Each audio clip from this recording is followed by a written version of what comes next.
Los dragones de la season anterior tenían una importancia equivalente, pero sin embargo ahora, con bastante diferencia, los que más importan son el primero y el quinto. Dragons just give you small buffs for each dragon you kill. I think the movement speed buff is like the best you can get. Well, I think the first dragon is pretty important because of the 8% AP and AD. So you should always try to contest the first dragon as good as you can. Personally, I don't really care about the dragons in this season. Like, I think you should only take it if it's free. We actually hate the second drake, so we are willing to actually like take some kills and trade for it, and it's actually working good for us. If they go for a drake and there is no way we can get it, we are just gonna go to Nashor, take vision control at Nash, just do something else. We rather trade towers for early drakes, but at some point, like when they get third drake, it can easily snowball. There's the 5th dragon buff, of course. That one is broken because it like doubles all the buffs.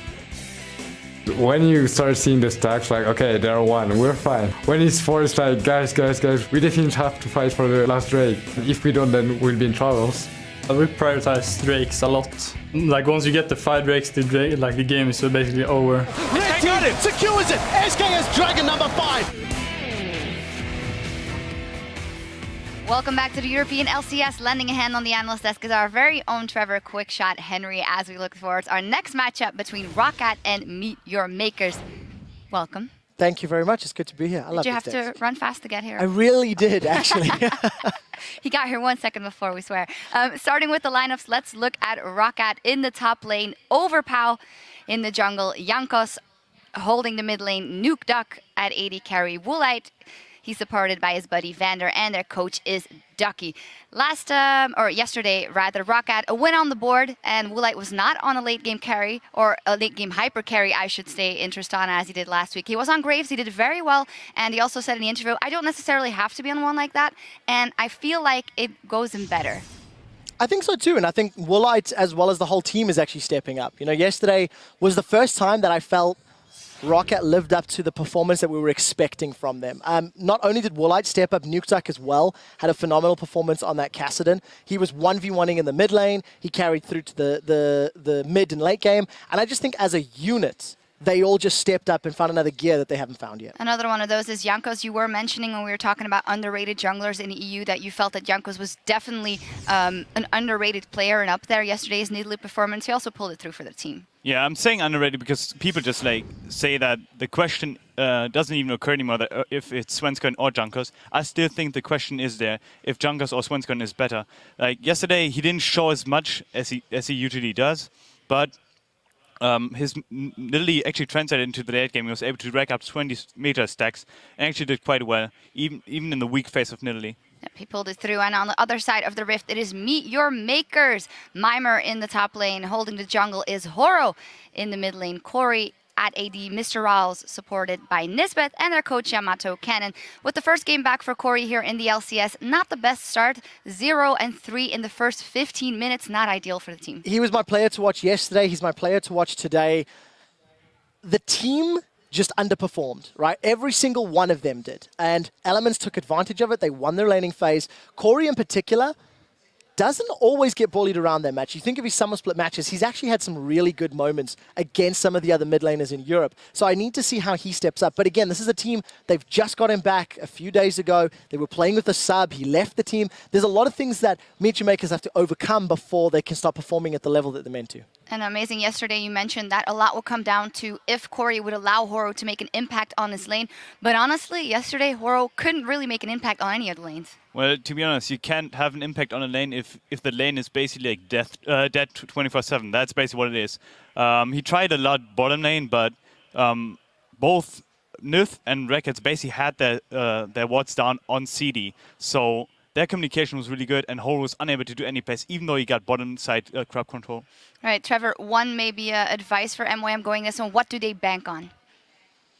Vision. Yep. I think one of the big things that really cost them yesterday, Corey got caught out. Yes, he was ganked repeatedly by Shook, but he knew Shook was going to camp the lane. He knew there was the risk of that, comboing the CC with Lissandra. So I think they need to play a little smarter. They can use wards to do that for early warning systems, or they can just think a little bit more, because yesterday it felt like they weren't connected to their play.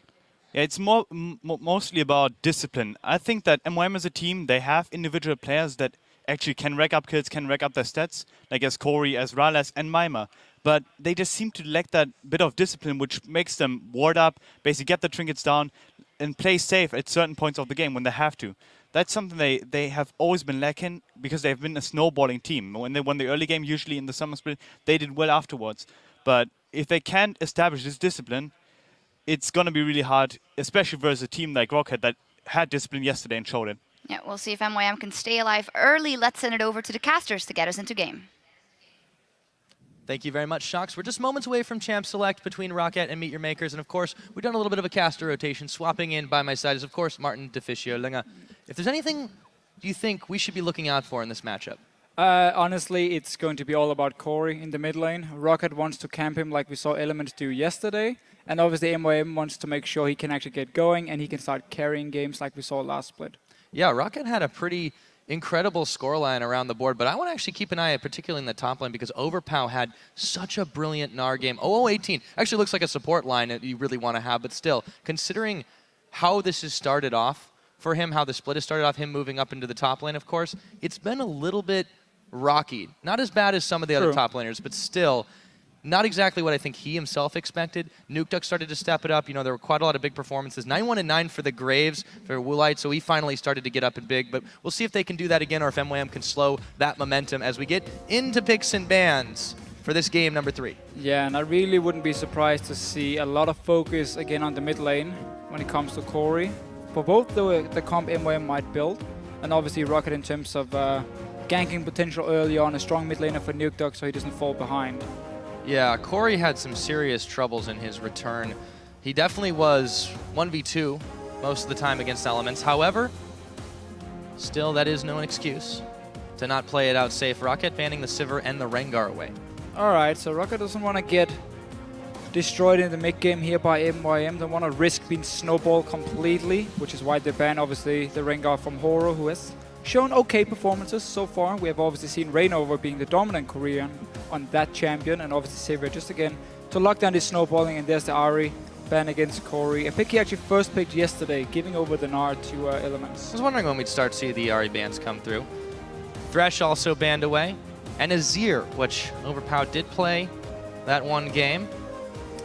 It's also a champion he played at IM Cologne, where the whole plan for ROCCAT was basically you can play it very, very well in the laning phase in top lane one-on-one, but you can also lane swap it, and then it's very hard to shut him down because he can actually outduel your AD carry early, and that's why people are so afraid of Azir, or one of the reasons. The rest is he's just really, really strong overall. Yeah, with the LeBlanc ban away from NukeDuck, they left the Gnar open, immediately picked up by ROCCAT, and now MeetYourMakers, yeah, it looks like they're kind of forced to, I mean, you want to take the Jarvan anyways, but you're forced to deny the combo. This leaves Rek'Sai open though. Yeah, again, Rek'Sai is actually open. MYM decided to get Jarvan again. They want the instant engage from him. Remember, Rek'Sai doesn't offer the same kind of engage in terms of team fighting. And getting both Xerath, which has actually been a very contested pick overall in every single region we have seen, together with the Jarvan, has a very, very solid 2 first picks. But there's still, like, again, the Rek'Sai you talked about can be locked by ROCCAT. Later, Nidalee would be open as well for Jankos. He played it yesterday. And obviously Kassadin, which has been a very big pick here in Europe, especially this week.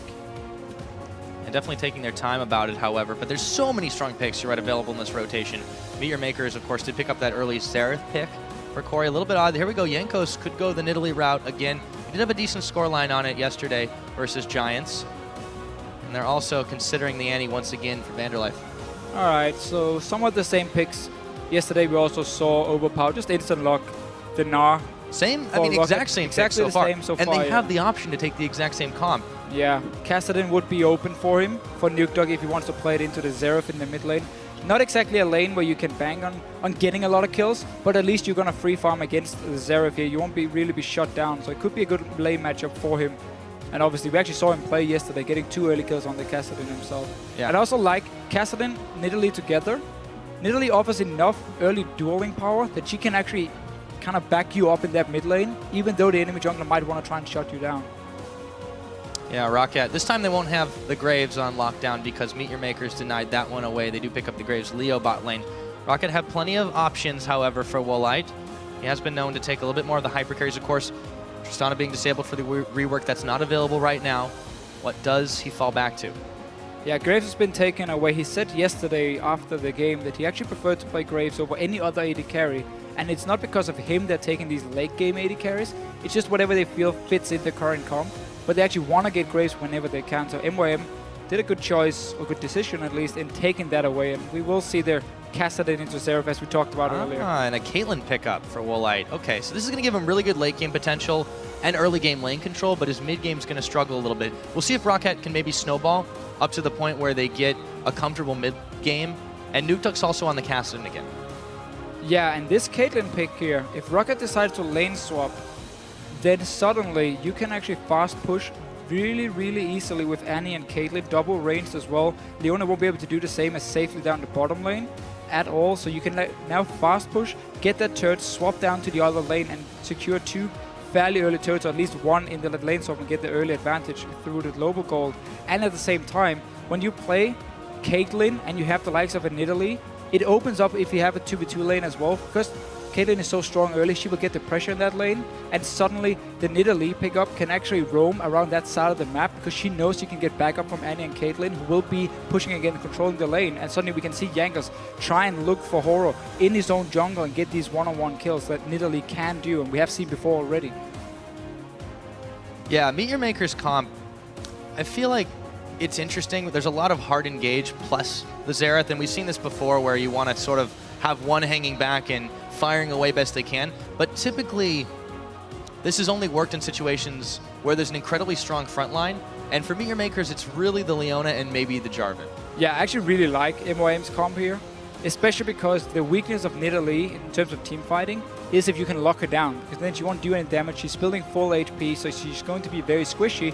You have the Jarvan engage, you have the Lissandra combined also with Leona. You have so much CC and engage. You can basically jump on ROCCAT every single time you want to. You don't have to wait for them to make the moves, and you can play really aggressive also in the mid game through obviously the Graves power spike, Lissandra once she gets her Morel Nomicon and an Hourglass. You can go really aggressive, and MYM are looking really to get that early lead, get the mid game under control, and try and finish it out before ROCCAT goes full late game like they want to do. And that's where MYM definitely has the chance to win. I really like the comp actually. Yeah, we'll see if they can play it out. I mean, they're certainly in a bit of a rut, 1-4 right now as it gets ready to get going. Now remember to let us know who you think is going to win this game by tweeting us at LOL Esports using the hashtag ROCWin or MYMWin. We're going to add those results up in-game, but it's definitely going to be a toughie in those team fights for ROCCAT. If they can stall it out to the later game, they've got some scaling on their side. I want to see where this Nidalee goes, and the crowd certainly wants to see this game as they get ready and get loaded up onto the Rift. This is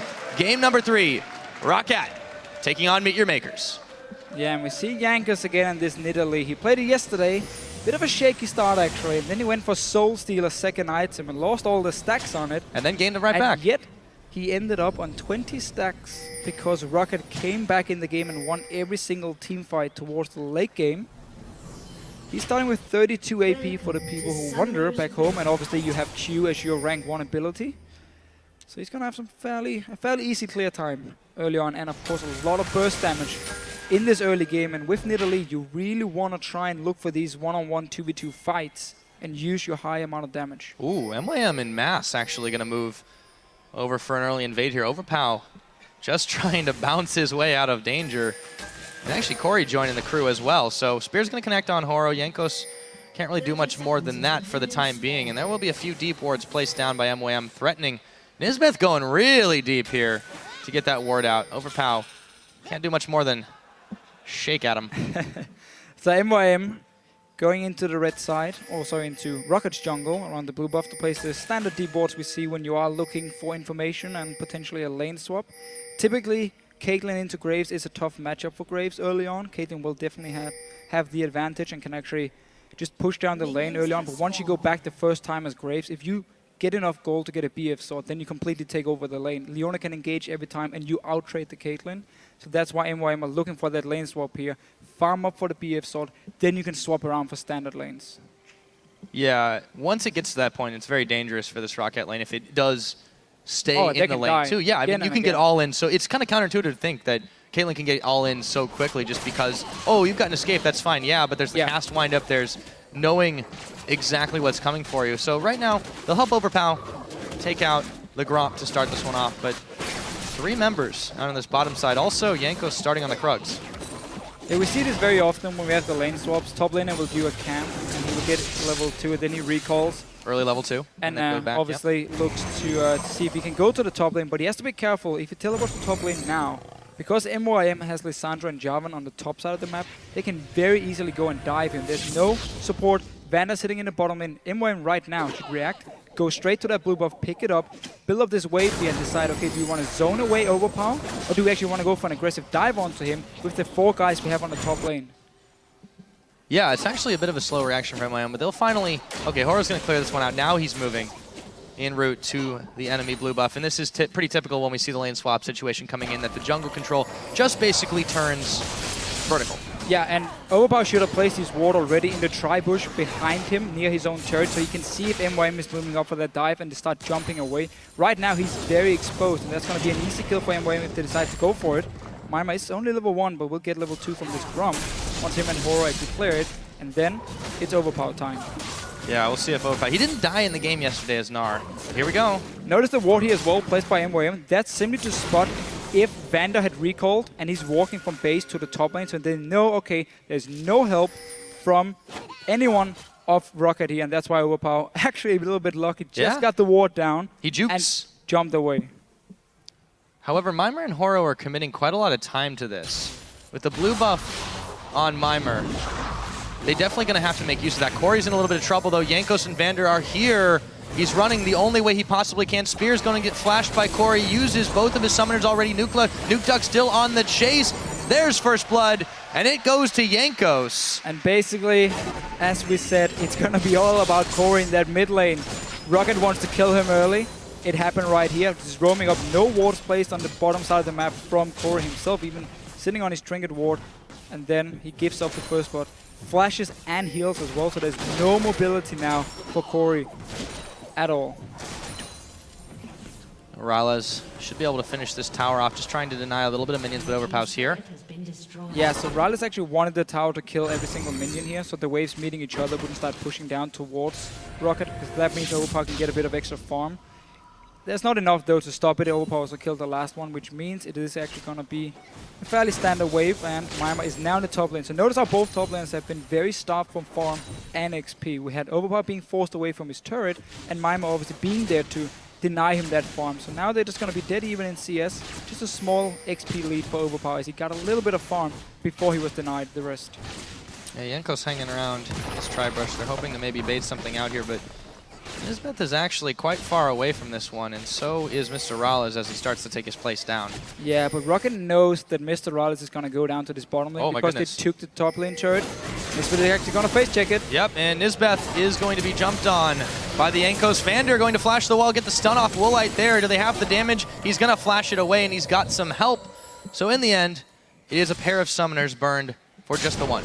Yeah, and MYM managed to save the bot lane turret, so they're actually winning out in this lane swap in terms of global goal, with Rallas and Nisbeth now being in this bottom lane. Still took a lot of damage. No BF sword yet from Rallas because he was pushing the top wave. Didn't actually farm up to that BF sword at 1550 gold, which means Woolite can still do a good job and actually push up this lane, potentially even take down the tower, despite it being 2 versus 2. But he didn't actually shop yet. So he mistimed his back a little bit. Normally you always want to back when you know Rallas, or sorry, the enemy AD carry is coming back to lane. You want to have backed in time so you have items already, and you won't sit on a Dawn's Blade into a pickaxe. Yeah, it's still going to be a little bit tough to trade this, but he has the level advantage. You can see, though, that that's just been changed, negated, rather. And, of course, even though you've got the CS lead, you can get slowly edged out of this one. Still very dangerous. The all-in potential from this Graves-Leona combination is definitely a deadly one. And here comes Horo as well. Add in a Jarvan, and it looks even better. There's no flash for Vander. He used it in the mid lane. He can be a very easy target. Still level 3, too. They're actually going to try to turn on to Woolite. He's going to be the one to flash. They get the anti-stun out. Rallas does take a bit more damage, but Horo is going to go ahead and back away. Overpower Mimer. Relatively quiet top side after that bullet dodge that Overpower pulled off earlier. Well, I like what MYM is doing here. They know the Graves can now out-trade Caitlyn because she's still sitting on a BF sword. Oh, sorry, Dawn's Blade. She wants to get the BF sword, obviously, now in the first pack. That's why Woolite is actually staying in the lane and just keep farming up. But Caitlyn as a champion, if she doesn't win her laning phase, she doesn't really do anything in terms of the mid game. She's very weak compared to her Graves, and then she suddenly has to sit back and wait for the late game before she becomes really useful again. And otherwise, she's just going to sit and try and wave clear. So MYM, just by making sure that Woolite and Vander couldn't do anything with the Caitlyn in the laning phase, actually really won out on it. Yeah, a couple hundred gold ahead too for Raleigh, so even though he hasn't gone back and bought again, well, he's going to be a little bit wild anyways because he's got that pickaxe. Yeah. The BF Sword, gonna give Woolite a damage edge, but you're right, this is a much more even lane setup thanks to the lane swap that MYM did pull off quite successfully. It's going to be harder for Woolite to really push this on without taking any poke whatsoever. Vander, they're a little bit early defending, does push Raleigh and Nisbeth back. Yeah, so ROCCAT can use this BF sword advantage and then take Jankos down to the bottom lane. You have the heal giving them more attack speed, and once you actually push it away from the Caitlyn, you can take down this tower very easily because it already took a lot of damage from the lane swap itself. And that should be the goal for ROCCAT. Get that turret down, get that global goal for themselves, because top lane is not going to go down. That's completely untouched. And obviously the mid lane, you know Zerov is always going to push on the Cassidy, so that turret is at full HP as well, or close to it at least. Grab another blue buff away. Jankos. Straight now, down to the bottom lane. Down to the bottom. So, still pretty early for the Dragon, but the teams are definitely jockeying to try and make sure the vision is cleared in that area. Bottom turret is taken by ROCCAT, so they grab a little bit more gold for themselves as Horo dodges the spear. Jankos throws down a few of his own traps as well. Gonna walk on a ward here, so this is going to be spotted out by MYM. Of course, they didn't really need to know that one because Horo was already there to tell him.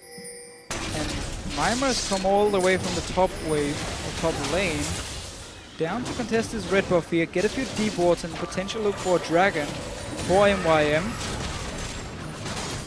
But they don't have any key items completed on Mr. Raleigh yet. No Brutalizer, no BF Sword, so he still needs a bit more time before he really spikes in the mid game on Graves. And obviously Corey actually building Athenes in against Nuke Dog, and obviously because Jankos is going to go AP as well. Yeah, so fan vote definitely coming out very much in favor of ROCCAT right now. 76% of you are saying they're going to win this game. Records would certainly indicate, well, maybe a little bit closer, but of course ROCCAT's had an incredibly tough schedule. They also always play these very defensive early games, and they've got themselves 1,000 gold ahead just by virtue of the kill and some slightly better rotations, although MYM did play that really well-done lane swap. ROCCAT have a pretty solid late game as well in their middle and the top at the very least, and Caitlyn of course. Corey just mistimed the range on his ulti. Wanted to try and get the blue buff, but he was sitting in the mid lane, wasn't really in range for it at least. And then I believe Nuke Dog just interrupted him doing his ulti. Because I do believe actually still Castle and Q would be able to interrupt the ulti from Zereth. Despite it not obviously adding a silence, it's still an interrupt. Yeah, that's a channeled ability. So now Mimer looking to chase down Nuke Duck. Corey and Nisbeth are both here. This is a very, very good rotation from MYM because there's not enough wave clear from ROCCAT sitting in this mid lane. They only have the Caitlyn to apply any kind of wave clear. She's going to return down to the bottom lane to defend the turret, so they can easily move in because you have the Zeref as well and just start poking away in this turret, chip it down. Nuke Duck won't be able to do anything to defend it, as we can see right here. And this is a very smart move. Yeah, MYM are definitely trying to poke away wherever they can to grab a little bit something back. Now it's 1-1 in towers here, so it's not like the laning phase is quite over, but there are a lot of roams for both teams to try and grab a little bit more back. I feel like MYM's the more proactive team in this regard, but that's no surprise considering how defensive ROCCAT tends to play in the early game. Yeah, and also MYM sitting on a very strong mid-game comp with Lissandra, Jarvan and Graves together. There's a lot of burst and a lot of engage you apply through those champions, obviously with the Warrior enchant on a Jarvan. So they have to be active early on. They have to look for these early turrets so they open up the map and can actually start forcing team fights against ROCCAT. And once again, Horo, Nisbet roaming together. They're going to wait in this brush here, but nobody's really close to checking this one right now. Overpow's played so safely on this Gnar. He's got quite a CS lead built up because Mimer's just been on the roam constantly. But here we go.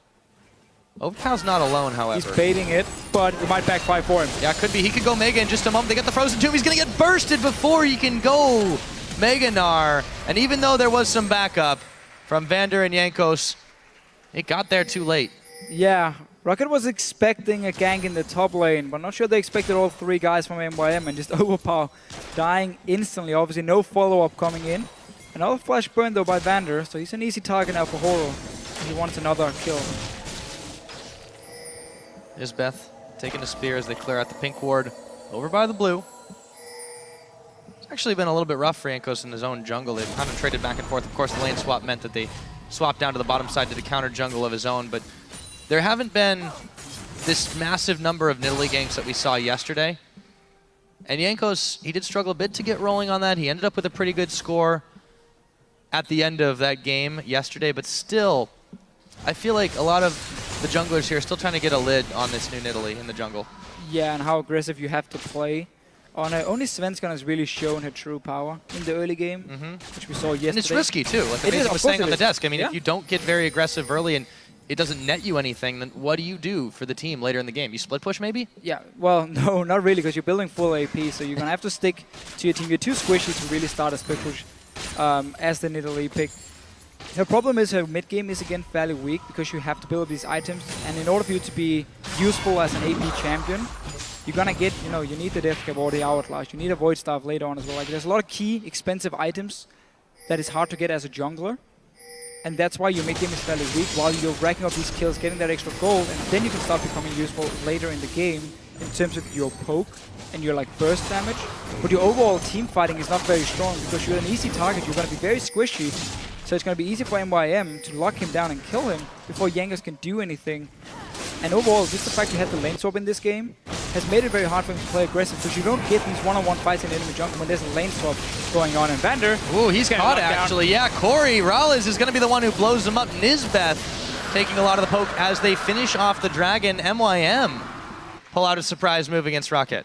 Very, very nice start by MYM. Also getting that dragon in. Not sure why ROCCAT were even looking to try and fight for it. You know MYM is going to be stronger right now and can just engage onto you every single time. And Nuke Duck though has found Corey. Yeah, not a lot of mana there, so very dangerous. He's going to pop a potion and walk it out. This is such an annoying matchup for Xerath, because you don't have the damage to kill that that Kassadin and Mimer now. 1v2 in the top lane. Yep, Jankos, they're going to look for the jump on. He goes Frozen Tomb. Jankos, they trade the aggro quite effectively. Can Overpower finish him off? Not quite, but he's bounced into range. He's still tanking the tower, and he manages to get Meganar after a few more shots. A bit messy there, but they get the kill. Yeah, nice little turret aggro control from He's not out of the woods yet, though. Horo's here.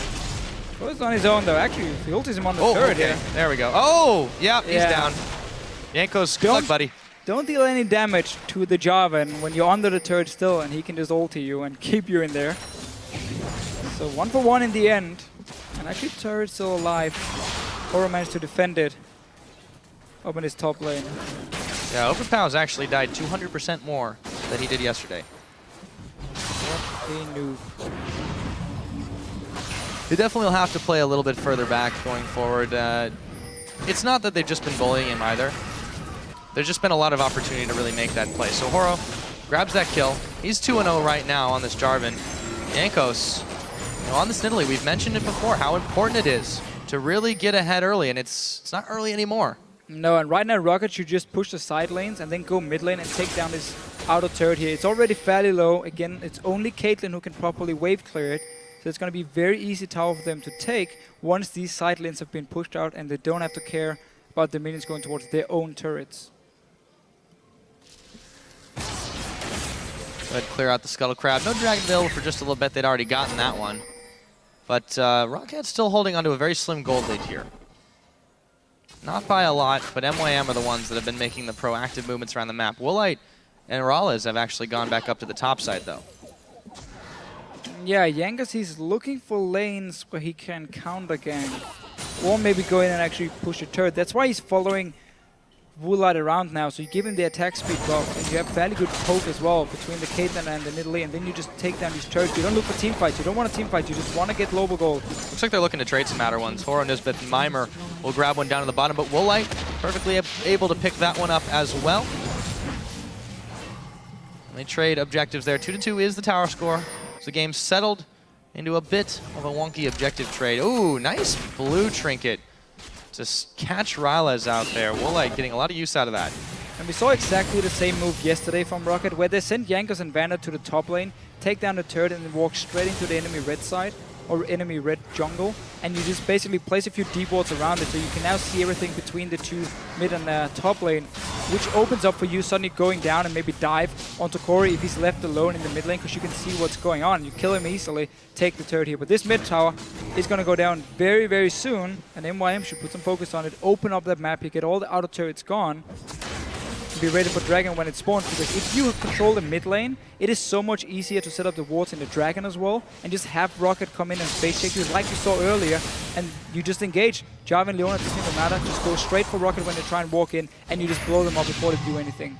Yeah, they do have a pretty strong all-in, and this is the issue that ROCCAT are going to have to deal with going forward. They've got some crazy scaling champions, but they just can't beat the retreat quite as well as MYM can throw it at them. So it's a very tense situation, but we know how defensive they like to play. They're not going to all-out force a team fight in any situation, especially not with this comp. So I feel like it's going to be on MeetYourMakers to really try to force that one down. As they're looking to finally finish off this mid turret, should be able to get it. No one really there in time to defend. Increase the tower now for MYM. Consistently been chipping away on it from Corey's side. And this Nidalee Kassadin combination in Champs League, I mean, if you look at it, yeah, Nidalee can help Kassadin in the laning phase because she's so strong early game.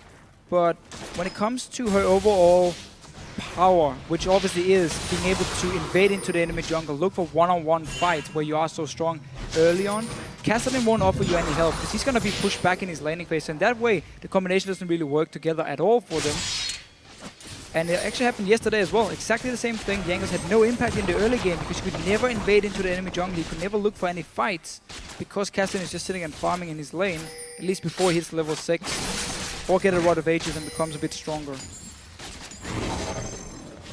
Well, we saw it before. We'll see it again. Jankos goes the risky route with a book to read as he goes through the jungle.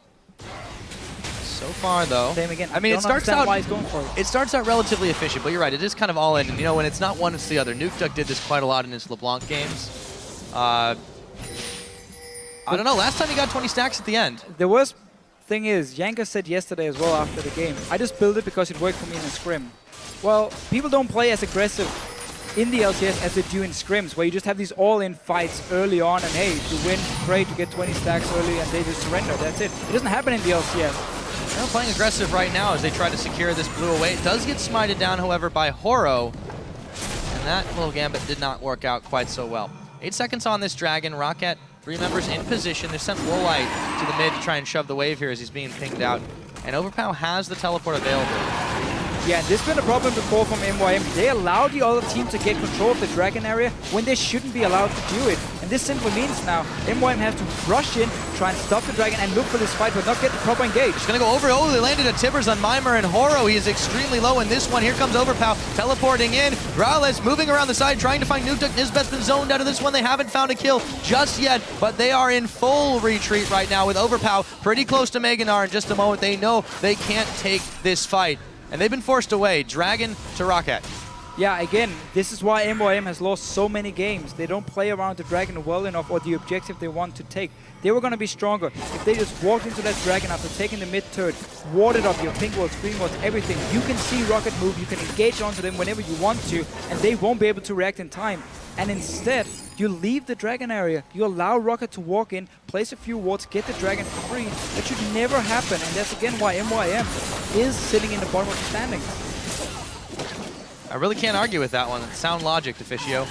They nearly allowed them to grab a turret in the middle as well. So yeah, MYM, it's not just that they're slow to react. They seemed really indecisive when they realized what was happening, but you're also right in that they never should have been in that situation to begin with. They controlled that part of the river, and they just willfully gave it up when they knew ROCCAT had the opportunity to collapse. So, total mistake from them. ROCCAT grabs a bit and back into the lead. And you know, honestly, that fight could have been much, much worse just because of the mid-game power trough that ROCCAT's team comp has. They weren't able to pick any kills. When you have Graves into Caitlyn, you have to win the mid-game fights because Graves is so much stronger than the Caitlyn.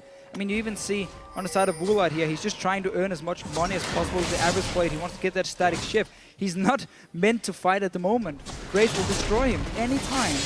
And yet, Rocket can get away with that dragon. So for now, they can be happy. You are heading gold. You have the Caitlyn scaling up towards the late game. The Cassidy, of course, same deal. And you're going to just dive onto Corey in these late game teamfights because there's no peel from MYM. It's an all-in composition from them. So Corey's going to be left alone in the back line. And that's where Nukedog is just going to jump him every time late game. There's no peeling of Cassidy, even if they were going to try it. But yeah, it's just a serious danger for them right now. And they don't have the tankiest front line outside of Nisbeth. And actually, we saw a lot of Leonas die yesterday pretty quickly. So even that could be debatable depending on how far we are into the game. Corey going to eat an ace in the hole. Yeah, and I guess we can say, so because there's so much CC on the side of MYM, they can decide to play a bit more defensive in the fights and peel that way. Or have like, their way of peeling is them going in and locking down key targets like the Cassidy, so he can jump the Zeref. So I guess in that way, they do have some peel. But if Nukedog gets the flank onto Corey, he's left alone. There were a lot of ifs in that, though. That's the problem right now. MYM, they have to be confident enough to pull this one off. Again, yeah, on Corey's paper. second game back with the team. How much is the synergy jived? I mean, there's so many questions surrounding this MYM squad. And right now, sitting at a 1-4 record, too, it's kind of hard. There goes the turret as Wolite was able to peck away at it. I mean, so much range on this Caitlyn anyways. That's still relatively safe for ROCCAT to do. Just another question, though. Why is Corey not just sitting in that mid lane, clearing the wave every time? And then if he wants to move down to the river, you time it with the wave already being killed, and then you have an opening. Instead, though, free turret for ROCCAT. Yes, indeed. They grabbed their third, so outside, all the outer turrets have been broken down. A lot of wards strewn about for both teams in that topside jungle now. Nukeduck, can he get away? Yeah, he's fine. Oh, a little late on the collateral damage. That's called a parting shot. Right now, MYM is going to wait around for the next dragon to spawn, and let's see if they actually learn from the last one. They still have a very, very strong composition in this mid game to push down and actually force a fight if they want to. You have the Zeref to land the poke. You have triple range through Graves, Lissandra. Obviously not the longest range from them, but if you poke them up with the Zeref, you can still take down turrets or even dive if ROCCAT is split up around the map. Now, back to defending. It's clearing the wave with the right of the Arcane, but ROCCAT still are able to poke this, and they have another one right at the back of it. So MYM and Nisbeth trying to force back this team, but looks like they've succeeded in that one. Now Nukeduck heading up towards the middle. ROCCAT have so far played it very, very safe with their rotations, not giving MYM any sort of in. No, and they've done a very good job of simply punishing every mistake MYM has made, being it either the wrong position on the map, bad movements from the mid lane. I mean, we saw Corey before just give up the mid lane for absolutely no reason. So ROCCAT has done a good job of basically taking whatever MYM want to give them, and that's why they are heading gold and slowly scaling up towards the late game. I mean, the Caitlyn is still not very strong. Graves will destroy her, but there's no aggressive plays from MYM at the moment. They're just allowing ROCCAT to move around the map, place a few wards. They're just waiting for this dragon to spawn. Let's see what they can do. Trying to set up a little bit of brush bait too, but again, yeah, ROCCAT are a little bit too smart to maybe check into these. There's a lot of warding coverage now that MYM has started to move their way into the ROCCAT jungle. And there's just no opportunities for them to really make a play. They want it. You can see that they're smelling it out. They're looking for something that they can do in this mid game where they have their power spikes, but ROCCAT, wisely knowing this, have just evaded them completely. And that's why the play should have been, you're sitting on 2 dragons to 0 now, you would get a third one, and suddenly ROCCAT would have to fight later on for the 4th and 5th one, and that's how you could force them into fighting. But because, again, ROCCAT got the last one, you don't have to worry about that one at all here. 1 dragon for each, and ROCCAT moving straight in here. Yeah, the placing pressure's a few off. wards. MYM completely leaving the area once again, and ROCCAT plays all the D boards they need, can now see everything. And now the dragon's up, so ROCCAT in prime position for this one. It's like clockwork for this team. MYM not reacting at all to this. They give this one up, or so it's going to look. Nearly sniped away, but it was secured by Jankos, and now they're actually looking for a pick if they can find it. Overpow throws the house at Horo, but they will just back away from this one. Meanwhile, in the middle, Corey is pushing this wave, but they don't get much out of anything. There's no tower there, you're right. Yeah, no. Again, not a whole lot to say. MYM as a team, it's going to be a lot about individual performance and not strategy, not a team effort at all. Well, and they haven't really shown much of that. No, they're well, really that's not, the second problem. They really don't have much of a team plan or game plan right here against ROCCAT. And when you get to a late game, regardless of the comp, ROCCAT tend to shine in those situations it's always really close, or it's in Rocket's favor in quite a large way. They never lose out overwhelmingly in the late game. Unless they have Woolad on a hyper carry. So it's fine this time. It's fine for MYM, I guess, in that I case. suppose. Well, yeah. I mean, the Caitlyn's still fairly powerful once you hit those item spikes at the very end of the game. Fantastic late game, of course. Yeah, and there's, again, it's... There we go. There's a lot of damage on Nisbeth, actually taken really low here. NukeDuck elected not to go too far forward. Horo is there. Well, now chasing them back. Ooh, the Tibbers lands as he flag drags away, but ROCCAT are in hot pursuit. The flash, the house. Horo sped up by the Scuttle Crab, but NukeDuck still on the chase. Can he get the damage? Forces another flash. So they've got a pair of summoners out of that one right now. And MYM are the ones running scared. They're actually going to start the Baron up here. This is still risky. Well, MYM has just been sending in a guy is basically one by one, just walk in, get poked down, next guy goes in, flashes away. Still really early for this. Yeah, early Baron though, but a lot of guys MYM's back base. There's home guard from MYM. He can teleport down and actually start a fight. He should do it because a lot of damage has been taken by they're ROCCAT. trying to peel this off. Oh, it's going to get secured. Horo goes in. He goes down. Mimer, though, teleport around the back. He finally will evaporate. Didn't even get his frozen tomb off. Instead, they just put him in a tomb.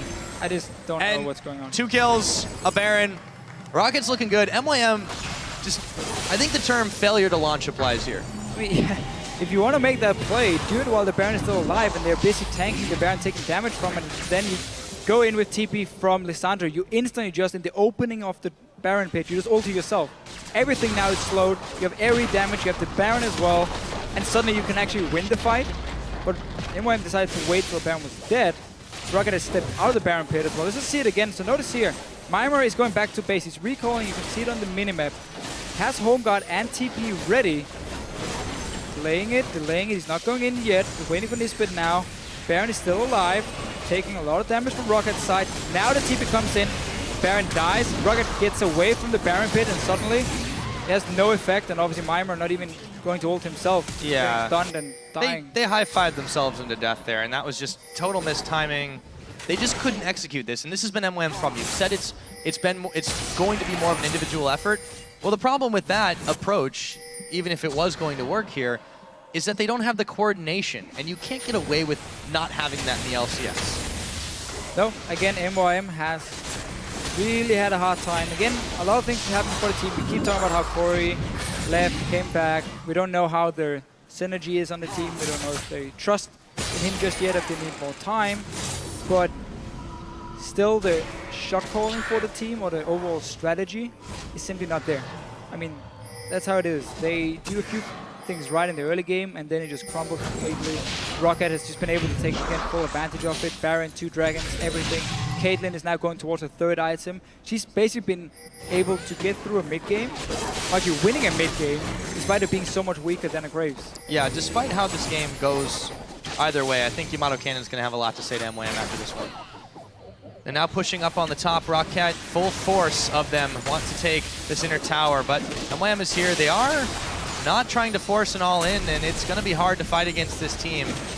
Even though, as you mentioned, that mid-game power trough, we're kind of leaving the mid-game here, and I think MYM is leaving this tower. Down it goes. 5-3 is now the scoreline. ROCCAT in the lead at 30 minutes in. Yeah, now you can really use this Nidalee Caitlyn combination to just take down these towers so easily. The long range, the attack speed, everything. Just everything's going their way. Just a little bit too easy for ROCCAT. Yeah, they're actually perfectly happy and fine to take this a little bit more lackadaisical. They have been punishing MYM's mistakes, not giving up any of their own. And it's interesting that they're able to direct the pace of the game by being relaxed. By waiting for the other team to make a mistake, say thank you very much.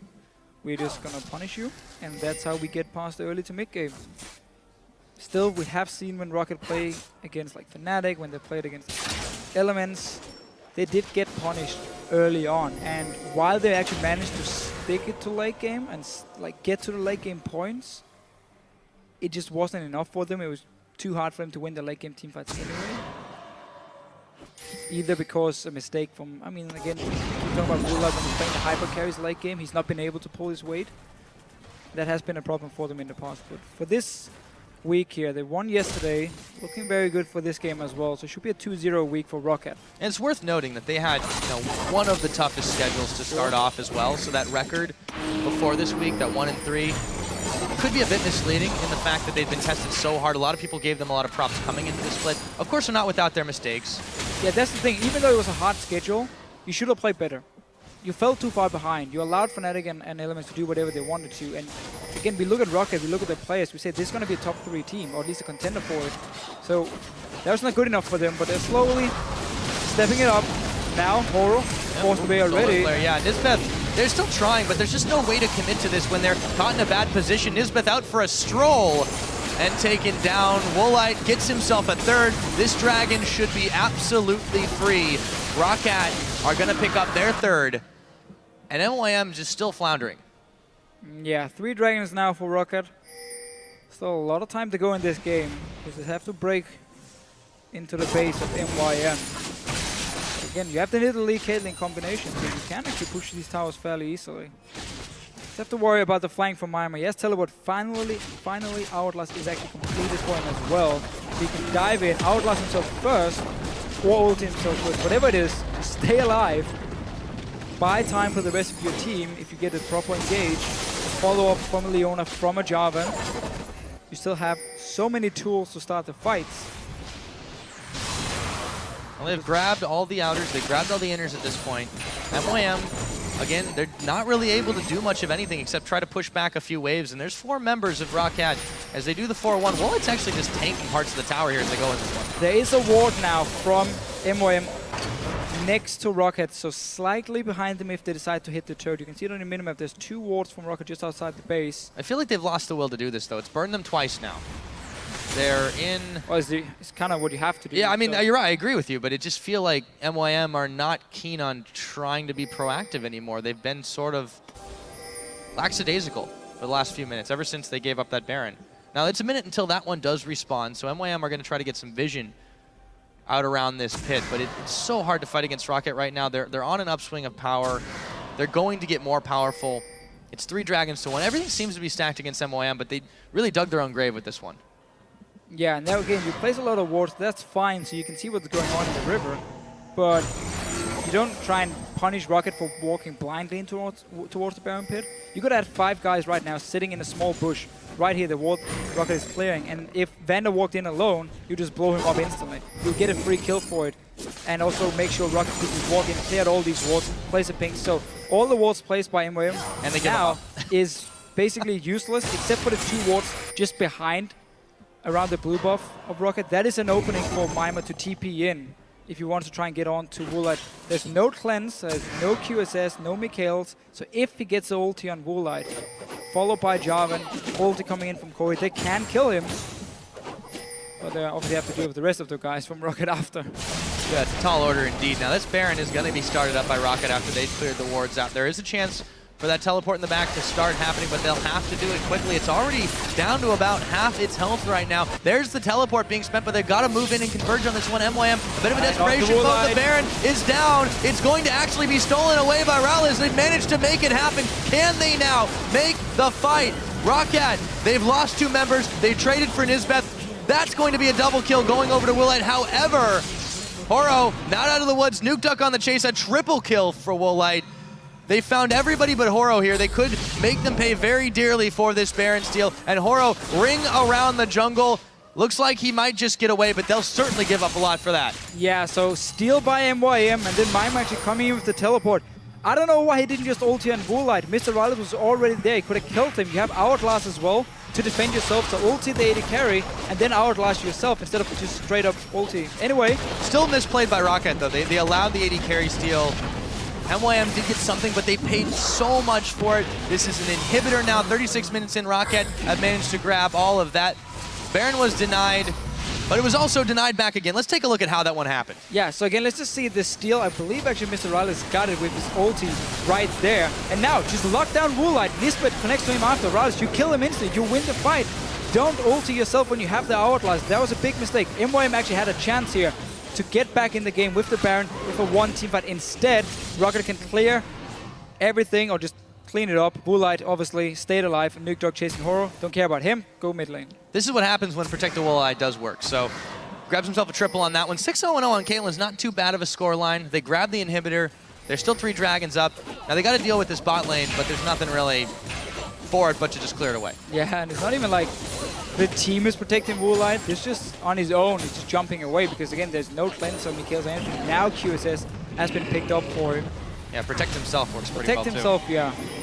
Worked well enough. And, I mean, he's just been having a free game on Caitlyn. Yeah, not to mention Nuke Duck hasn't died. He's been roving around. He started to hit a pretty powerful set of items himself. So there's just a multi-pronged threat here from ROCCAT and MYM. They're not prioritizing targets here, right? Mimer has made a number of misplays. Yeah, Rallis was able to steal away that Baron, but did it get them anything? Not really.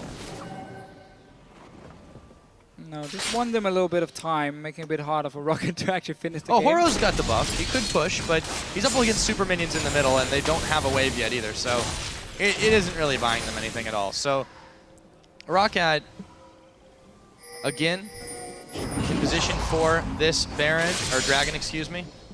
Horo backs away from this one. It's still 40 seconds out, so there's plenty of time, but there's really no way MYM can get in here to contest it, not with the way that they're playing. No, there's going to be an easy Dragon for ROCCAT. Then the 5th one is going to be the one where MYM is forced to fight for it. But it should spawn around the same time as Baron, which means we might have a trade-off. But let's look at that later. It actually spawns for now. ROCCAT taking over the bottom lane. Dragon, you want to, of course, get that inhibitor down here. You have the mid lane open already. And just heal the Caitlyn from the Nidalee. Get a few hits on the turret. Back away every single time. Make sure you're never in a position where MYM can get the engage onto you. At least not more than just one guy, so you can QSS it. Dragon is now alive. ROCCAT in perfect position. Again, like clockwork, they should be able and are able to just take it away for free. That is Dragon number 4. 38 minutes into this game, so they're starting to definitely ramp up. Well, it's been a while since they started. They're really going full. As much as ROCCAT does speed away with this one, they're going to be able to back away now, sending Nuke Duck up to the top side to push the wave again. MYM still struggling to react, but they have cleared the minions away from their own base. Yeah, Nuke Duck just going up here to start a slow push while waiting for the rest of his team. Bottom lane is already pushing for ROCCAT. Mid lane, of course, you have the super minions, which means if you just start pushing in top lane now, you have 3 lanes pushing into the base of MYM. You can take a turret. But it seems like they're happy just staying back, waiting. I mean, they can just go fight as well in mid lane because inhibitor is going to respawn, or they can just wait for next dragon. There's a lot of options right now for ROCCAT. Yeah, they really don't have to do anything too rash here. They're sitting on a 9,500 gold lead over MYM. Clearing some vision out of that jungle. They've got a little bit more time before the inhibitor will respawn in the middle, and they are threatening in the general direction of the top. Grouping up together now. They're going to be standing on that ward for a second turn up towards this top. Let's see if they can shove this one in. So far, everyone from MYM is here to defend. You need to blow the QSS first. So like, Leona ulti onto Woolite, then you QSS, and then you can actually engage with MYM. He should go back to base then. If they blow the QSS, then MYM should go back to base, be ready to TP in with the home guard if they actually had a ward on the side, and then lock down Wooler when there's no cleanse left. That's the only way for MYM to win a fight. But they're losing the attrition. They're not able to do much here, and they're losing a lot of ground. Another inhibitor goes down. ROCCAT grab 2 now out of the 3. It's 40 minutes into this game. There's a wave pushing against them in the bottom, but they can make quick work of that one whenever they choose. MYM now have 2 fronts to push back the super minions from. Yeah, and Baron as well spawning. About a minute's time, minute and 30 seconds. So just go back and shop. You got a bit more gold. Ward up the Baron. Secure that one. Make sure Rallis is not able to steal it this time. And then go for the final push onto MYM. Who's just been too far behind.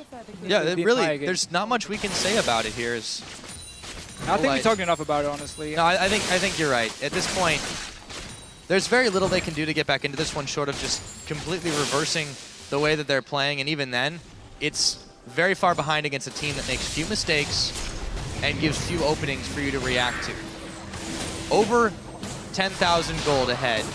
And that usually has been the death knell for teams performing much better than MYM here. Ace in the hole coming out. They do get a stun off onto Vander. He'll be pushed off momentarily. Inhibitor in the middle has respawned. Still super minions pushing in the top. MYM looking for a flank, but he's not had the most success with those today. No, and they also got the flash from Corey just before, by having Vander walk in, threaten him with the tippers. In him though, ROCCAT should be able to take it. MYM is still on the side here. Look at the minimap. He wants to engage from the side. He's going in. Yep, they got the Solar Flare. MYM looking for Jankos. Now it is Nisbeth getting blown up. Woolite is getting a big kill. MYM in some trouble. Horo, Jankos going down the shutdown. Maybe MYM can find something here as they've eliminated a couple of key threats. Still have lost 2 members. And Woolite going down. Vander going down. A double kill snipe. There we go. As Corey picks that one up. It is a 3 for 2, and MYM have defended their in-hit. Yeah, flank came in here. Woolite actually died this time. MYM used his ulti for the first time in this game onto Woolite. Killed him. Let's just see it again here. So the flank from MYM coming in. They're just waiting for his engage. Let's see actually when the QSS is used by Woolite. Ulti misses from Nisbet, not onto Woolite. Now stun. QSS that one, and now you have no QSS for the ulti from MYM. That's why they can take him down. And meanwhile, Rales is staying alive together with Corey in the backline. You see the long range ulti from the Xerath just to finish it up, and a 1 team fight by MYM. Bait out that QSS. MYM goes in with his ulti then, lock down Woolite, and you can still win because there's no Mikhails on the side of Vander. I'm not even sure why. I feel like it was overconfidence on ROCCAT's part in that particular situation. They'd won out in situations before that looked just like that. This time, Corey had the damage snipe. They had the lockdown. Yeah, you're right. There's no Mikhails so the thing to really is, clear that away. Yeah, Vander wants to go for a locket, but it's going to be a very, very late one against a double AP here. And because you're playing Nidalee, and this is what we talk about, how you tend to have to go full AP early on Nidalee, so you're not building locket, you're not building sidestone, so you're not supporting your team. And that's why they don't have a single one, despite the game being against this double AP composition. Also why Vander couldn't go for Mikhails on the Annie pickup. Oh! Whoa, what? MYM just chunked. They do take the Baron, but they might pay for this one now. Rales gets evaporated. There's still minions on the base, and MYM just trying to outlast, but Corey and Horo, the only one standing. Not for long. Nuke Duck picks up Corey. It's just Horo standing. There's a teleport going on. ROCCAT Overpow now moving in. Meganar as Horo can't even back to base. The rest of the team chasing him down. 1 Nexus turret going down. Overpow looking for another. They've still got some minions in here. Finally, they've given up on Horo. He's going to get back, but what can he do other than just spam? Spam some emotes. Epic themes, bro. Oh, he's going to jump in Overpow. Nope, don't think so. That's going to be GG. It goes to ROCCAT. Favorites in this one. They play it out by the book, and they come out ahead over MeetYourMakers. Honestly, just ROCCAT punishing every mistake MYM made. Now 2-0 for the weekend. Very important for them as a team. Obviously, the confidence after losing a few games early on. Now back to 3-3 and just in the middle of the standings. Still some work for them to do, though. They definitely gave up that one fight there. They weren't quite prepared for. You could see some overconfidence. We've seen a lot of Medjai Soul Stealers built by this team. And considering where they are in the standing, he actually sold it. He did sell it. You know, who needs a book after a while? Well, he was sitting on 4 stacks forever, but yeah, they come up with a win nonetheless. But this is against MYM, a team now with only 1 win to their name. Yeah. That have been in some serious troubles inside and out of the organization. This, with Corey leaving, coming back, all this, a lot of uncertainty surrounded them. And you're right, it has been individual performance on their part. They haven't lived up to it, but the fact that ROCCAT didn't just absolutely beat them down is a bit troubling for them. Yeah, a little bit shaky early game from ROCCAT. We were saying how MYM actually had a fairly good start to the game, but then simply failed to capitalize on it later on. And Model Cannon. I feel like, again, we really see the difference between, now I'm not even going to call ROCCAT a top team, I'm going to call them a mid-tier team in this situation because they are in the middle of the standings right now. That's true. But there's still a very big difference between like them and we see the clear bottom teams. MYM, obviously, we saw Gambit play. Yes, they won today, but beforehand they've lost a lot of games where it was very one-sided as well. So currently these teams down the bottom here, especially MYM, they have to look at these games and say, where are we making the mistakes? Who do we need to be the shot caller in the game? I mean, how can we fix some of our problems here? Because it's not working for us as a team. We can't rely on individual performance because we don't have any standout players at all. I mean, especially not with the way they're playing right now. We don't have anyone who can say, okay, this guy needs to get fed and he's going to win the game for you. That doesn't work that way for ROCCAT, or MYM, sorry, at all. So they really have to go back and look at these games they are playing and say, where are we making the mistakes? How can we fix them? Because right now, they keep losing and it's not close games. They just actually get destroyed after this mid-game phase. and you don't want to end up as number 10, so you get auto-relegated. Yeah, they've definitely got some work to do. It was good champion picks. They just didn't execute on what they needed to do. So, you know, we'll maybe hear a little bit more about that game. Now, Quick Shot is standing by with Nuke Duck, so let's go ahead and check in with him Riffside. Thank you very much, Pyroficio. I am joined by Nuke Duck after your win. 3-3 now on the split. A long game. You guys were in control after the sort of 20, 25-minute mark, but talk me through what the strategy was. You guys seem to be playing very sort of laid back. Was that the goal? Well, yeah, they had Lissandra and Zerat, and once we all get some Magic Resist items, we usually win that team fights, and Cassidy with Mercs and Rod of Ages, you're not one-shottable. So yeah, we knew we would win team fights around mid-game. So you played the Cassidy this week, a marked improvement from the opening 4 games of the split. What changed in your playstyle with the team that has helped ROCCAT pick up the wins this week in contrast to earlier weeks? Are you talking about how we play as team, or what? Well, we play a bit better strategically now. We didn't really care at all about wave control or shit like this before it started. We were just scrimming and trying to fight and shit. And it was working kind of well, but when we played against the top teams, they just took the upper hand like that. And with the Kassadin, it's just easier to play. Like, it's completely no skill, so you don't only have to press a couple of buttons to win most of the time. Is that why it's working for you? No skill? No, I'm being rude. Explain to me, why is it ROCCAT's games run so long against the top teams? We've seen you putting on hour-long epics multiple times. What is it about your early game that is forcing you to fall behind and then dig deep late? I'm not sure. Like, this game, we had a little bit better late game comp, so it's a bit justified, but we tend to fall behind early. Most of our games, it's like our biggest weakness is our early game. So we just need to work on that, and then I think we can contend with the best teams. Yeah, well, I definitely think you guys are working in the right direction. 3-3 now. One last thought before we head over to the analyst desk. 5.2, we've played some games in the week. DFG is gone. What's your opinion as somebody who's famed for playing assassins in the mid lane? Well, even though I play a lot of assassins, I don't usually use the Deathfire Grasp that much. I was more of the Athene's guy on the LeBlanc, and Ari DFG was removed was a big deal, but she got like a big compensation. So overall, like 5.2 more than 5.1. Oh, well, that's good to know. Thank you very much. Congratulations on the win. We'll see more from you. For now, we're going to send it over to the amazing Shocks at the analyst desk. Thank you very much, Quick Shot, for that colorful interview, I might say, with Nuke Duck after that win for ROCCAT. He was touching on the fact, Nuke Duck, well, we do fall behind early, and you were saying, actually, ROCCAT chooses a comp and don't understand initially what they're supposed to do with it and kind of just catch on later. I mean, they usually start out with the junglers having some kind of early pressure, but like as soon as like this early mid-game hits, they have this somewhat of a right idea, but they don't really follow up on that. We saw that a couple of times when they tried to siege top, for example, and try to get priority to that. Like, just make the game easy for yourself. Like, you have Caitlyn, you just go mid with Annie. Like, have her share XP with Caitlyn instead of Cassidy.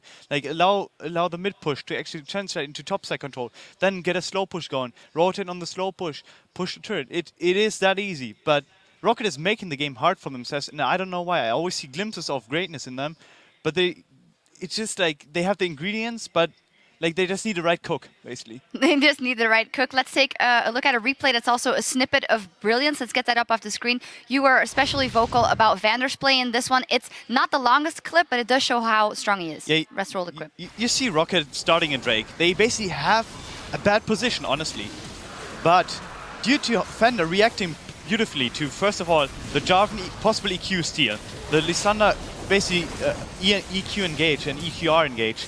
Like, he just reacted so beautifully to it and basically allowed this team to get the Drake going. And afterwards, like that play seemed to be some kind of catalyst for the following sieges and actually control of the game.